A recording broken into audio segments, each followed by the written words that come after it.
today I am repotting this Dendrobium noble. I just got it from Ritter's Orchids and it came with this huge keiki with like really long healthy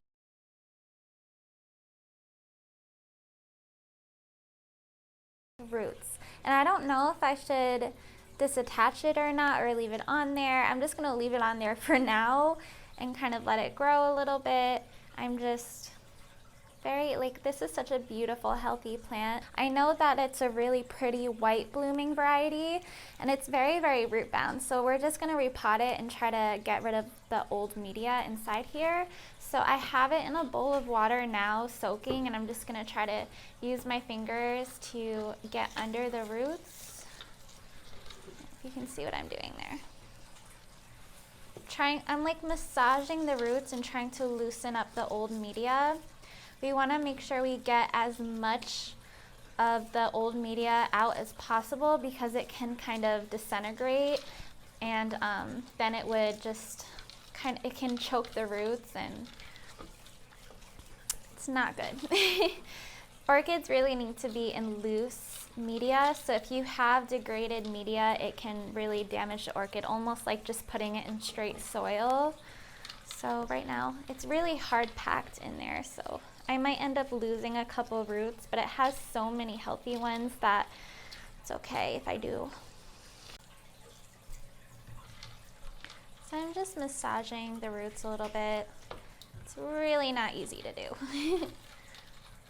So I'm not really sure what I want to pot this in. I'm thinking sphagnum moss because every Dendrobium that has been shipped to me so far has been in sphagnum moss, and the only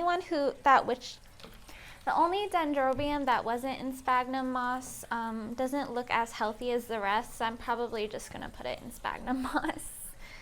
This is definitely sphagnum moss in here that I'm struggling to get out. What's really interesting that I'm noticing right now is that the roots that were on top are green and the roots that are on the bottom are white, and that means that this doesn't have chlorophyll like this does, which makes sense because these roots were on top and were able to take in some sunlight. And this was actually sticking out of the of the drainage holes. So it makes sense why all of that is green and the ones that were trapped inside the container are white. This is really not easy to get out. Trying to pull out the strands. Sphagnum moss. I can like get in there. Alright guys, so it took about like 30 minutes, but I got most of it out. And I did damage some of the roots a little bit, but it's okay. I have so many beautiful healthy roots here, so I think it'll bounce right back. So like I said, we're just going to put this in some sphagnum moss in this nursery container. I'm just going to fill it a little bit, and then I'm going to kind of like this isn't like the best container, but I don't have very many sturdy ones in this size, and I didn't want to like put it in too big of a container because orchids don't really like to be put in a container very much bigger than their root size because they like being nice and airy. So I'm just going to kind of stuff in some sphagnum moss. See, I was removing the old sphagnum moss and now I'm putting some new ones in there.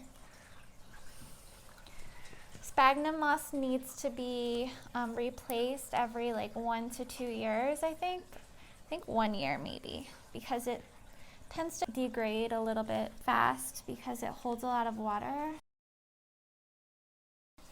I'm just gonna kind of like put it around.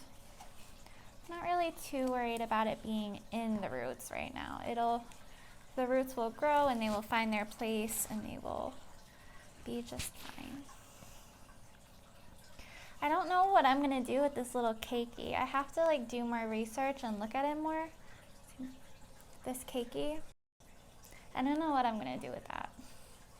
I don't know if I'm gonna leave it on the plant or if I'm gonna like put it somewhere else.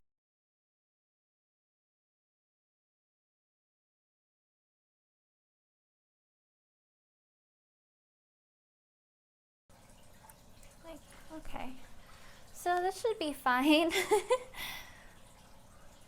I know it doesn't really look the best. I do want the roots to have a little bit of air. But yeah, so that's what it looks like.